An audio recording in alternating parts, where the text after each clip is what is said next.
In this video, I'm not only going to explain very clearly everything you need to know about how to properly leverage Facebook for real estate agents, from Facebook ads for realtors to your Facebook page for real estate agents, and how to use your personal page. But more importantly, I'm also going to explain the drastic changes that have been happening that have been affecting realtors that have previously been using Facebook. If you haven't been using it, then that's great because we're going to get you started on the right foot today. But if you have been using it and you've been noticing that your results, your engagement, and your lead conversion has been going down, I'm going to explain why that is. So if you skip anything in this video, you're going to miss out because again, I'm going to be explaining along the way every single little nuance that you need to be mindful of in order to get better results. So without further ado, let's show you exactly how to properly leverage Facebook for real estate. If you don't know who I am, my name is Mike Sherrard. I help thousands of agents every single year scale their business using social media strategies. If you want my free training, drop a comment below. It shows you how to use every single platform, Facebook, Instagram, YouTube, LinkedIn, to the fullest in order to scale your business 2 to 3x per year, close up to 5 deals per month. So drop a comment if you want that. But more importantly, 76% of you that watch my videos are not subscribed. So even if you never watch another video of mine in your life, please subscribe for me because it really helps my channel, and give me a thumbs up just to show a bit of love because we're going to dive deep and this is going to help you immensely. So let's get straight into it. Again, we're going to talk about Facebook ads for lead generation, how to use your business page properly, and what to do on your personal page, the three main components of leveraging Facebook. So let's dive straight into it and show you what you need to do. So the first thing we're going to start with is your business page, okay? And what should you be doing on your business page? Because a lot of people just really don't know what they should be posting and how to build a foundation and when they should be posting. I'm going to explain a couple really unique things here that make a massive difference on your business page. So when looking at building your foundation, the first thing you want to do is follow what Facebook actually gives you whenever you're creating a Facebook page in terms of optimizing, of setting up your profile picture, which needs to be consistent with all of your other profiles on every other social media platform, having a nice clean social media banner or Facebook banner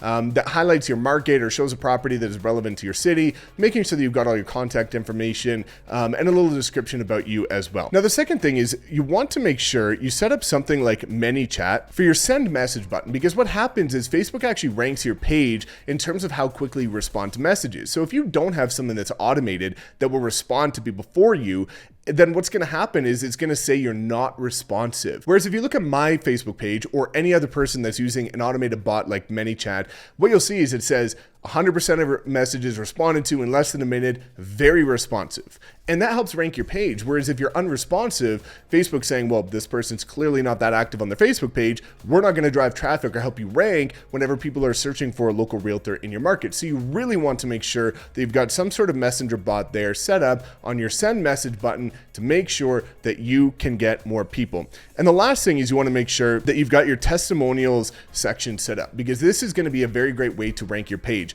Google My Business and Facebook reviews on your Facebook business page are the two best ways to organically rank whenever people are searching for a realtor in your market. Just think about you and your restaurants, right? If you're searching for a steakhouse in your city or a sushi spot or whatever, you're going to go to the one with the highest reviews. And Google shows the Facebook pages and the businesses with the highest 5-star reviews. So when you're getting started out, you want to make sure you set these sections up so that you are set up for success. So now let's look at what you should be posting on your page. Now, again, this is your business page. So this is where it is okay to be posting listings, sold properties, and open house. But there's a few key nuances that you need to do in order to actually get good engagement when you're posting these things on your business page. Number one is you want to be including local hashtags when you're writing your description. And what this does is, again, is it makes it more searchable. So if you're posting a property in a certain community, use that community as a hashtag. Use Calgary real estate or your market real estate, your market realtor, your market, maybe like mine where we call Calgary YYC, which is our international airplane code. Use that. You want to fill about 5 to 10 hashtags in your post in order to help the SEO or the ranking ability. The second thing is you want to make sure that you geotag it. So whenever you make a post about a certain property, a certain location, tag that location when you're making that post. And the third thing is whenever you're doing the listing, sold, or open house, you want to be including a link because you want to be able to drive traffic from that to something that allows you to generate a lead. So yes, when you're making that post, it'll give you the option to include a send message button, but also you want to have a link because some people don't want to message you, but they could still become a lead if they go on the link. So whenever you're writing a description about a property, don't just write a description and say, hey, here's a new listing, it's gorgeous, let me know if you want to see it. Include the link to that, and that's going to drastically increase your conversion. Now, the second thing that you want to do is BTS, on the job, so behind the scenes on the job. And the reason for this is it allows you to build more of a personal connection with people. So again, yes, it is important to have, the 20%, if you ever go to the 80-20 rule, where 80% of your content should be personal and 20% should be biz. So when looking at this is the 20% right here, which is the just listed, just sold open house with a banner on it. It's just the property, that's it, that's all, right? Really great way to showcase the quality of your photos, the twilight, the drone, all that good stuff. And again, this is photo and video. Now, the personal side, which is this right here, is you want to do behind the scenes on the job. So whenever you're with a client at a possession, whenever you're, at an open house, take a selfie outside of it. Whenever you're at a cool event, make sure you showcase it. And this is a really great way, again, just to build a more personal connection and show people that you're not just creating a Homes and Land magazine here, posting properties all day, every day. They get to see you and they want to see you. And that's what's going to allow you to build a deeper connection. And the final thing that you want to be doing here is stuff that's somewhat personal. And I know a lot of people struggle with this, but this is a person-to-person business. Everybody says that they get into real estate because they love working with people, they love helping people, and they're a people person. And then they come into real estate and they don't post personal content. It makes no sense. So you really want to make sure that this is a key component in terms of what you're doing, whether it be out and about with your family, on a road trip, on traveling, doing something related to your passions and hobbies. Mine happens to be cars or mountain biking. So this is a great way, again, to ultimately do what you're trying to do in social media, which I'll explain right here, which is you want to build the know, and trust factor. So those are the key factors where people will get to like you if they see like 1 or 2 photos from you and they actually like them because you seem like a good person. They'll get to know you if you're consistent, but they'll only get to trust you if they start to see the personal side of you and they can resonate with it and tell that you're authentic. Now, how often should you be posting? This is one that, again, a lot of people overcomplicate. You don't need to. With this stuff here, ad hoc, because you're posting it whenever it comes up. Now, with other stuff in terms of the BTS, behind the scenes on the job, or personal, 2 to 3 times a week is all you need. You don't need to be on there every day despite what anybody tells you.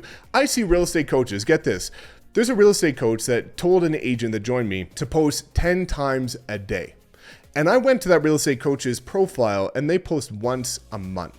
So here's what you need to understand is a lot of people telling you this nonsense aren't actually doing it themselves. They're just watching Gary Vaynerchuk regurgitating what he's saying and telling you to go do it. So I actually do this every single day. This is my job. I train thousands of agents a year on how to use social media. I know what works and most people don't. So that's all you need to do. Now let's go to the personal page because this is where a lot of people get stumped. A lot of people don't know what to do on their personal page. What should you be posting? Now you can share photos from your business page to your personal page. You cannot share from your personal page to your business page. So just keep that in mind when you're doing this. Now, yes, you can be sharing things like your new listings. I don't like to do open houses, but you can do solds as well to show that you got the job done. Now, one more thing that I forgot up here that is actually really important in terms of what to post is testimonials. Now, this is really important where, again, if you look at my page, what I did is I used to have this big 5-foot sold sign and I would get people to hold that outside of their properties whenever they got the job done. Big smiles, big emotions, and that actually is what did the best for me in terms of generating more referrals. So make sure you include testimonials as well. But if we come down here, feel free to share, some of your listings, some of your sold if you like. And then also the testimonials are really good. And then obviously when you're looking at your personal page, this is where your personal side thrives. So you can be more active on your personal page than your business page if you would like, where you can start to share the personal side. Because ultimately, guys, when people are looking at your Facebook page, your personal page, in your description, you should write that you're a realtor. Everybody knows you're a realtor. So whenever you're going to events, whenever you're doing anything, just start to share it because you don't need to boast that you're a realtor. You don't need to be wearing a big branded, polo or something like that. Just start to share what you are doing. And what you need to understand is there's something called HGTV. Everybody knows it. Why do people like HGTV? People like HGTV because it's the behind the scenes of the real estate business and it shows the personal side of what goes on in real estate. So you really want to be highlighting what you enjoy. You don't need to look a certain way. You don't need to act a certain way. You need to be true and authentic to yourself and post whatever you're doing. If you're into dogs, start posting dog stuff about you going to dog parks. If you're into mountain biking or cars like I am, start to post you going to car meet. So whatever you want to post on your personal page, as long as it, again, you have your profile optimized to show that you're a real estate agent, that's more than fine. So don't overcomplicate it. Share some of your stuff so that people, just start to stay top of mind with you. Show that you're getting, the job done and you're selling these properties and, you're getting great testimonials from people and they're really enjoying it, but have fun with it. Don't try and be the same as everybody else. Make it what you want of it. Be personal. Don't be too polarizing in terms of politics, religion, things like that, or being too opinionated, but just stay neutral, have fun, and show your personal life. The more you show, the more people know you, and the more people you know you, the more you grow. So when or how often you should be posting, again, this is one that is kind of subjective, where it is as often as you want, to be honest, on your personal page.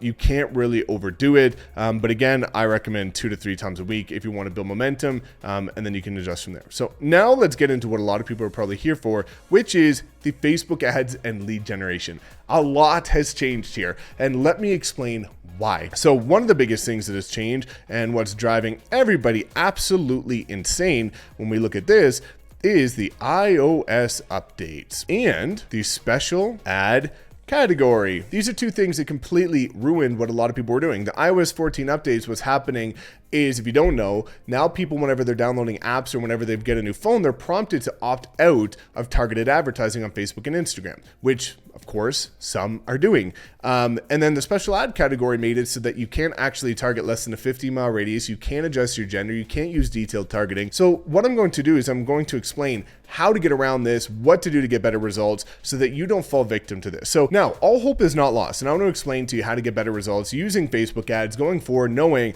that we have to do with or deal with these two pains in the butt that unfortunately we're not going to be able to get over. And if you don't adapt, your ads are going to suck. You're not going to get any warm leads. You're going to struggle to convert, and you're not going to do well, and you're going to waste a ton of money on leads that are never going to convert. So let's walk through how to get better results on Facebook so that you don't have to fall victim to this, because I want you to thrive, not struggle to survive. And this is what's happening, okay? So we've got a cold audience up here. We've got warm, and we've got hot. Okay, so let me break down how this applies. So cold is unaware. People have never heard about you before, right? Now warm is aware, and then hot is basically people that are, booking appointments with you. So what we want ultimately is we, of course, want to drive people from the funnel, and we want to drive them down this process in order to go from unaware to aware to booking appointments. Now, let me explain where most real estate agents go wrong. And this is, again, one of the biggest problems people have is most realtors are running a warm middle of funnel ad to people that think they know them, to a cold audience who've never heard about them before, expecting a hot lead reaction, which is booking appointments today, answering the phone, excited to talk to you, ready to book. Doesn't work. So what I want to do is I want to explain to you how to get better results with this, so that you don't run into this issue, because this is the issue I get all the time is people saying Facebook ads don't work. No, you're just not following the right process in order to get high quality leads from Facebook. So what are best practices that you can be doing? Let's look at this. We'll go cold, warm, and hot. We ultimately want to bring them down and get hot leads, people that are ready to book appointments with us. So what do you need to be doing in order to actually get cold leads to warm to hot? So when we're doing cold, how do you increase conversion? One of the best ways to increase conversion is have a landing page or a squeeze page. And what this is instead of using Facebook's generic lead generation page, it's a branded page that is specific for converting online leads. It should be branded towards you and your brand. It should have a photo of a property or of your city. And the only call to action should be to fill out their name, email, phone number, and then get, the listings or whatever they want, whatever you're writing your ad for. So that is going to increase the quality of the leads from the top of funnel from people that have never known you. So now, how do we bring people to the warm funnel? What we need to do here is we need to connect them to a CRM, and we want to start retargeting with value-driven content, right? And because here's the thing, this is where most people go wrong, is a lot of people that are running their Facebook ads not only say Facebook ads don't work, not only do they not follow a script to handle objections, but also they run ads to a cold audience constantly. So to give you an example of what that's like you driving down a highway in your city seeing a bus bench once. And then 8 to 10 months down the road, you realize that you want to buy or sell a house. You're never going to remember the person's name, phone number, email from that bus bench that you saw 8 to 10 months ago. It's never going to happen. But that's what people are doing with their Facebook ads, is they're running into a cold audience constantly, new people, not retargeting, and wondering why nobody's converting. Get this, for example. The average lead converts after the 7th touch point. Most realtors are doing 1. So you're wondering why it's not converting, and it's because, again, you're not setting it up for a CRM, you're not retargeting, and that's not going to get you the results you're looking for. So that's how we bring them down to the warm, is making sure, when we're looking at retargeting, that they're set up on like a drip campaign using your CRM, you've got a follow-up strategy, and you're following, a simple step-by-step process while simultaneously retargeting them with more ads that are bringing them lower down the funnel. Now, once you start looking at how can you actually get them to the bottom of funnel, that's when you start doing a lot more value-driven content with a CTA, right? Because once you start creating lookalike audiences, custom audiences, which I'll explain in a sec before we wrap up here, this is where we want to get people. So ultimately, when we start looking at this, I'm going to break it down so that you know exactly what you need to do and where you need to go. Cold audiences are your first ads, and this is usually brand awareness. Okay, just to get people into your funnel, again, driving traffic to a landing page, converting into a warmer lead. Now, this is going to be a custom audience where you're then going to be able to take the people that engaged with your first ads and then create a custom audience, which is telling Facebook, hey, let's retarget people that have already been proven to engage with my ads. Now, where you start getting hot leads is where you create a special ad category audience. And what this allows you to do is it says, okay, Facebook, let's look at all the people that have proven to engage with the ads. We're not only going to retarget them, but then out of the ones that we've retargeted and the ones that stay engaged, go find more people like that. And that's where the magic happens, is once you start using these special ad category audiences, bringing people lower down the funnel, retargeting and staying top of mind with the people that are proven to engage consistently with your content, leading with value-driven content, community tours, market updates, buyers tips, sellers tips, property tours, different things like that that are going to be of interest to somebody looking to buy or sell. And ultimately, that's how you're going to increase your leads. So if you have any questions about this, again, just drop a comment below. I answer every single person that watches my video. Hopefully this gives you a better explanation so that you know exactly what to do on Facebook going forward, despite all of the craziness that's happening. So thanks so much for tuning in. As always, please make sure to like, comment, subscribe, and we will see you next time.